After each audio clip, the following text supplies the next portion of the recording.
సృష్ట్వా సంకర్షణం దేవం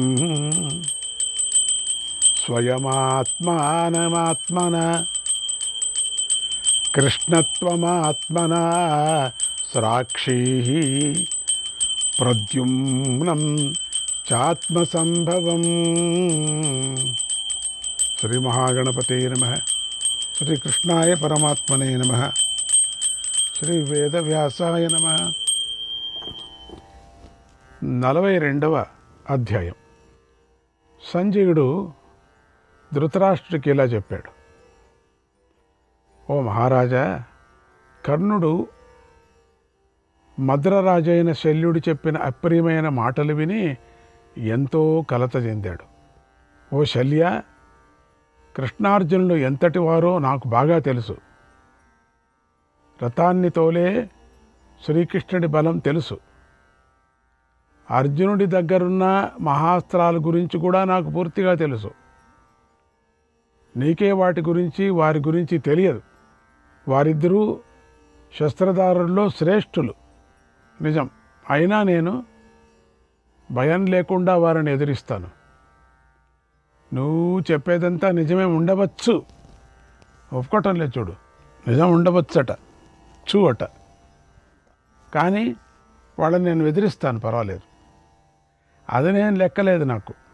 కానీ పరశురాముడి వల్ల, ఒక బ్రాహ్మణుడి వల్ల కలిగిన శాపాలు నన్ను ఎంతో కలవరి పెడుతున్నాయి, ఎంతో బాధ కలిగిస్తున్నాయి.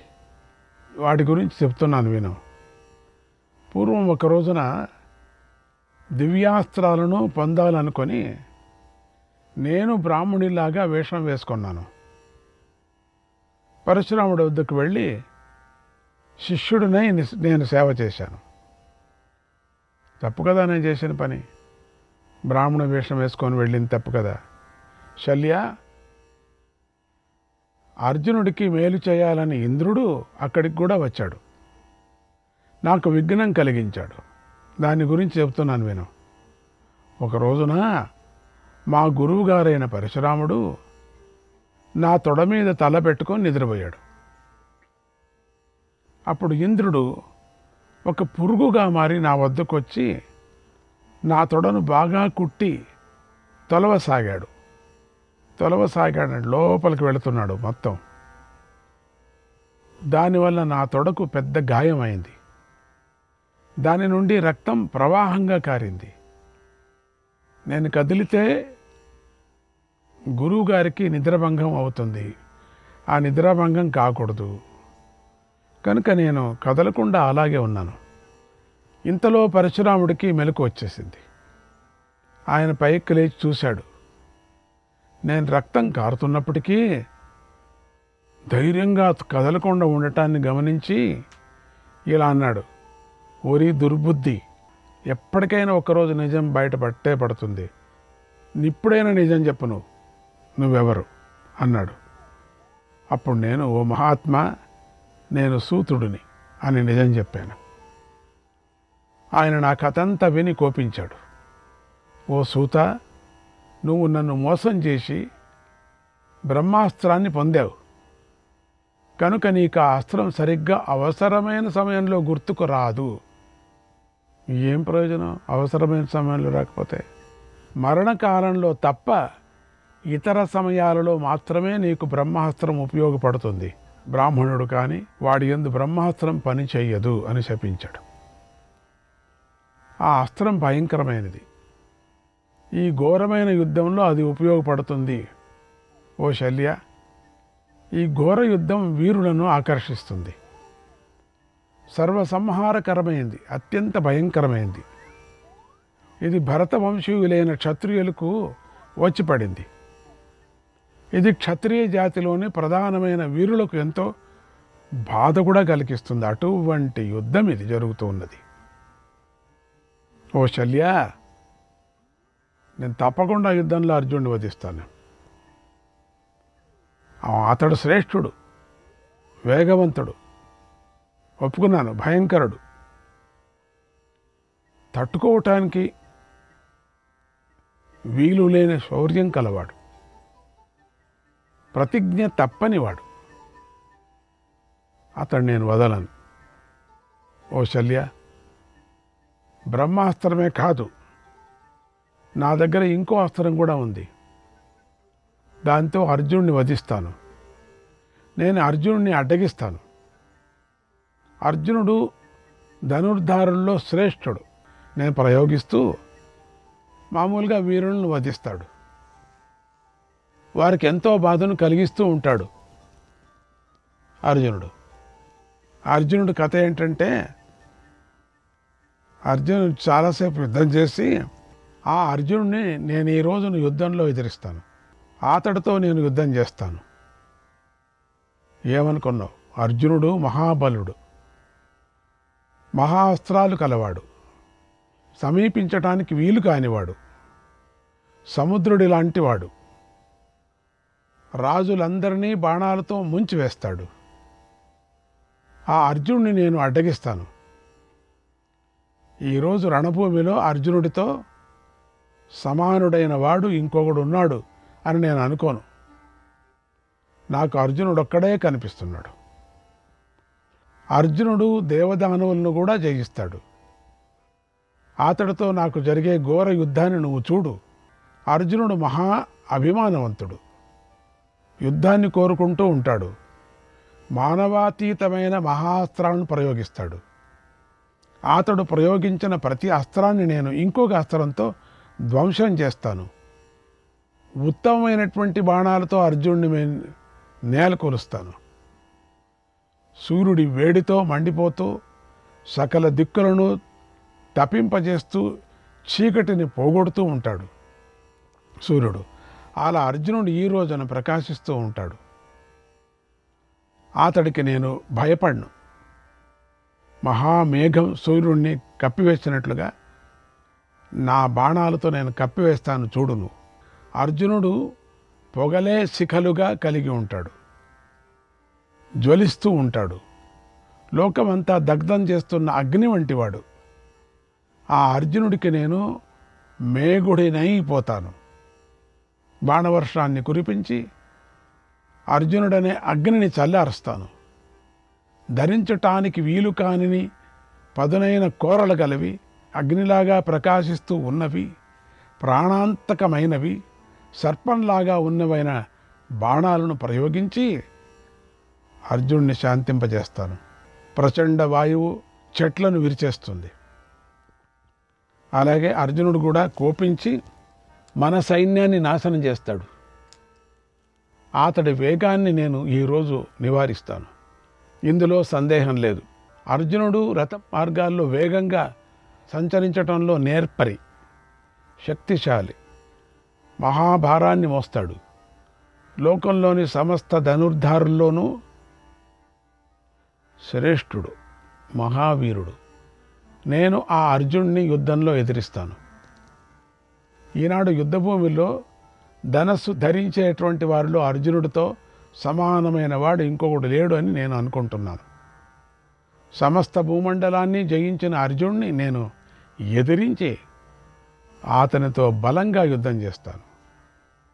అర్జునుడు ఖాండవ వనాన్ని దహించే సమయంలో దేవతలతో సహా సకల ప్రాణులను జయించాడు. అతడితో నేను తప్ప మరొకడు తన ప్రాణాలను యుద్ధం చేయలేడు, రక్షించుకుంటూ చేయలేడు. యుద్ధం చేయాలని ఎవడో అనుకోడు కదా. అర్జునుడు అభిమానవంతుడు, అస్త్ర విద్యావేత్త, హస్త నైపుణ్యం కలవాడు, దివ్యాస్త్రాలు తెలిసినవాడు, సమస్తాన్ని మతిస్తాడు, అతిరథుడు, తెల్లని గుర్రాలు గలవాడు.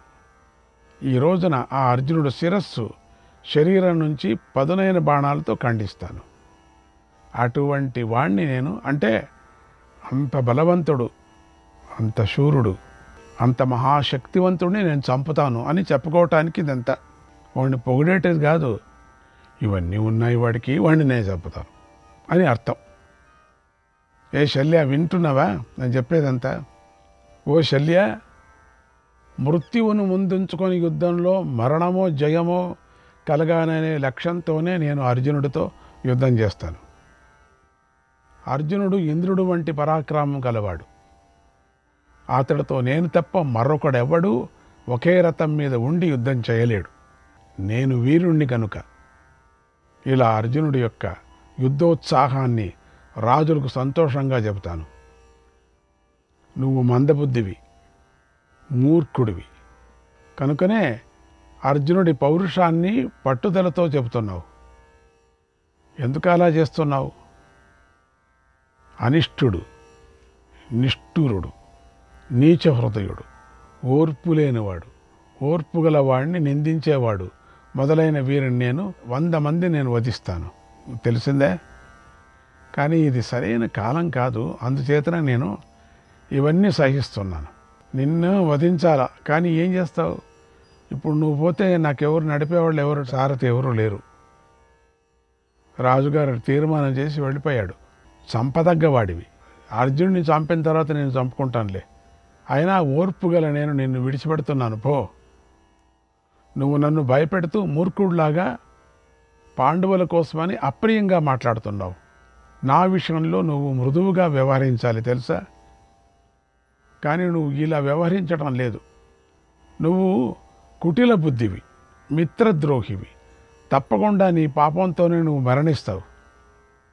మిత్రద్రోహి సాప్తపదం హి మైత్రం. ఎవరితోనైనా 7 అడుగులు నడిస్తేనే మైత్రి కలుగుతుంది అంటారు. కానీ నీతో ఆ స్నేహం కలగలేదు నాకు. ఇప్పుడు భయంకరమైన కాలం ఆసన్నమైంది. దుర్యోధనుడు యుద్ధభూమికి వచ్చాడు.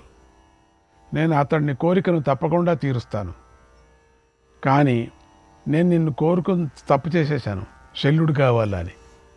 ఇప్పుడు అర్థమవుతుంది. ఇప్పుడు వద్దంటే ఏం ప్రయోజనం? ఏమో శల్యుడు చాలా పెద్ద రాజా, చాలా శూరుడు, వీరుడు, ధీరుడు అనుకొని బుద్ధివంతుడు అనుకుంటే నువ్వు నీచుడు.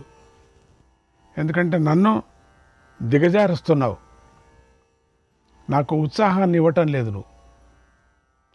కానీ అతడికి కార్యసిద్ధి కలగకుండా నువ్వు చూస్తున్నావు. నీ మనస్సు అలా చెడు పని చేయటంలోనే నిమగ్నమై ఉంది. ఇందులో సందేహం లేదు. మిత్రశబ్దం మిద్, నంద్, ప్రి, త్రా, మీ, ముద్ అనే ధాతువు వల్ల ఏర్పడుతుంది. ఈ ధాతువులన్నిటి అర్థము నాలో ఉంది. ఇది సత్యం. ఇదంతా దుర్యోధనుడికి తెలుసు. మిద్ మొదలైన ధాతువులకు స్నేహం, ఆనందం, సంతోషపెట్టడం, రక్షించటం, ప్రేమగా చూడటం అనేవి అర్థాలు. తెలుసుకో. ఈ విషయం నాకు తెలుసు, దుర్యోధనుడు కూడా తెలుసు. ఇక శత్రు శబ్దం షద్, షాస్, షో, శృ, శ్వస్, షద్ అనే ధాతువుల నుండి నానా విధాలైన ఉపసర్గాలతో కూడిన సద్ధాతువు నుండి శత్రు శబ్దం ఏర్పడుతుంది. నువ్వు నాకు శత్రువు కదా. ఈ ధాతువులన్నిటి తాత్పర్యం నీకు సమన్వయిస్తుంది. నేను దుర్యోధనుడి కోసం, నీకు సంతోషం కలగటం కోసం, కీర్తి కోసం, నా కోసం, ఆ భగవంతుడి కోసం అర్జున కృష్ణులతో పోరాడతాను. కనుక నేను ఈ రోజున చేసే గొప్ప కార్యాన్ని చూడు. ఉత్తమాలు, దివ్యాలు, మానుషాలు అయిన నా అస్త్రాలను, బ్రహ్మాస్త్రాన్ని కూడా చూడు. నేను అర్జునుడిని సంహరిస్తాను. ఈ యుద్ధంలో నేను అజేయమైనది, అప్రమేయమైనదైన బ్రహ్మాస్త్రాన్ని జయం కోసం మనసులో స్మరిస్తాను. అర్జునుడి మీదకు ప్రయోగిస్తాను. ఈ లోపల నా రథచక్రం భూమిలో కూరుకొని పోకోకుండా ఉంటే అర్జునుడు బ్రహ్మాస్త్రం నుండి తప్పించుకోలేడు. ఓ శల్య, నేను దండధారి అయిన యముడికి, పాశహస్తుడైన వరుణుడికి, గదను పట్టుకున్న కుబేరుడికి, వజ్రాన్ని పట్టుకున్న ఇంద్రుడికి, చంపటానికి ప్రయత్నిస్తున్న ఏ ఇతర శత్రువుడికైనా భయపడను నేను. కనుక అర్జునుడి నుంచి కానీ కృష్ణుడి నుంచి కానీ నాకు ఎలాంటి భయము లేదు. ఆ ఇద్దరితో నాకు తప్పకుండా యుద్ధం జరుగుతుంది. ఒకనాడు నేను శస్త్రవిద్య నేర్చుకోవాలని విజయుడు అనే బ్రాహ్మణుడి వద్దకు వెళ్ళాను. అప్పుడు ఘోర రూపాలైనటు భయంకరమైనవైన బాణాలను ప్రయోగించాను. తెలియక అజాగ్రత్తగా ప్రవర్తిస్తూ ఆ బ్రాహ్మణుడి గోదూడను బాణంతో చంపేశాను. అప్పుడు నేను ఒంటరిగా ఉన్నాను, ఒంటరిగా తిరుగుతున్నాను. నా వద్దకు ఆ బ్రాహ్మణుడు వచ్చి ఇలా అన్నాడు, ఓ వీరా, నువ్వు పొరపాటున నా హోమధేనువు దూడను చంపేశావు. స్వభ్రేతే పతతాం చక్రమితి మాం బ్రాహ్మణో బ్రవీత్ యుధ్యమానస్య సంగ్రామే ప్రాప్తైశ్చైకాయనం భయం. కాబట్టి నువ్వు రణభూమిలో యుద్ధం చేస్తూ ఎంతో భయాన్ని పొందుతావు. ఆ సమయంలో నీ రథచక్రము గుంటలో పడిపోతుంది అని శపించాడు. శాపాల మీద శాపం నాకు. ఓ శల్య, ఆ బ్రాహ్మణుడి శాపం వల్ల నాకు తప్పకుండా తీవ్రమైన భయం కలుగుతుంది. ఓ మద్రరాజా, శల్య, నేను ఆయనకు 1000 ఆవులను 600 ఎద్దులను ఇవ్వాలని అనుకున్నాను. కానీ ఆయన అందుకు అంగీకరించలేదు.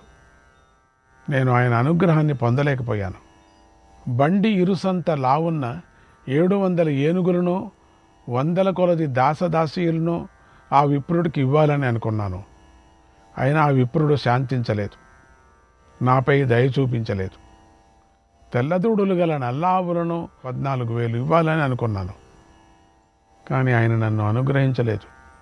సమస్తమైన వసతులతోనూ సౌకర్యాలతోనూ సమృద్ధిగా ఉన్న నా గృహాన్ని, నా వద్ద ఉన్న ధనాన్ని, చివరికి నా సర్వస్వాన్ని ఆయనకి ఇవ్వాలని అనుకున్నాను. ఆయన ఏమేమి లాభం లేకపోయింది. ఆయన అందుకు కూడా ఇష్టపడలేదు. అప్పుడు నేను చేసిన అపరాధాన్ని క్షమించమని ఆయనను ఎంతో వేడుకొన్నాను, ఎంతో బ్రతిమాలాను. అప్పుడు ఆ విప్రుడు ఇలా అన్నాడు, ఓ సూత, నా మాట సత్యం, దానికి తిరుగులేదు, అది తప్పకుండా జరిగే తీరుతుందని ఇంకా స్పష్టంగా నాతో ఇలా అన్నాడు. అనృతోక్తం ప్రజాం ఖన్యాత్, అనృతోక్తం ప్రజాం ఖన్యాత్ తతః పాపమవాప్నుయాం,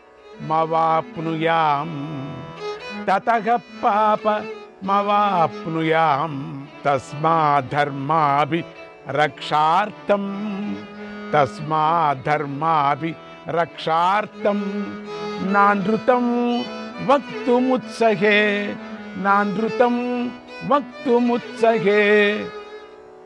అసత్యం చెప్పడం ప్రజలను చంపుతుంది, అందువలన పాపం కలుగుతుంది. కాబట్టి ధర్మరక్షణకై అబద్ధం చెప్పడానికి కూడా నేను ఇష్టపడను. నువ్వు ఏవేవో కానుకలు ఇచ్చి భోగాలు కల్పించి నన్ను లోభానికి లొంగేలాగా చెయ్యకు. నాకు లభించే ఉత్తమ గతిని నాశనం చెయ్యకు. మద్వాక్యం నానృతం లోకే కచ్చిత్ కుర్యాత్ సమాప్నుహి. ఈ నా మాట లోకంలో ఎవడూ అసత్యం చేయలేడు. నా ఈ మాట అటువంటిది, ఇది నిజం. కనుక నువ్వు నా శాపాన్ని తప్పకుండా అనుభవిస్తావు అని శపించాడు. ఓ శల్య, నువ్వు నన్నంతే ఆక్షేపించిన నీ యందు ఉండే స్నేహంతోనే నీకు ఈ విషయాన్నంతా చెప్పాను. అయినా కూడా నువ్వు ఆక్షేపించడం, నిందించడం మానవు అని నాకు తెలుసు. శ్రీకృష్ణాయ పరమాత్మనే నమః.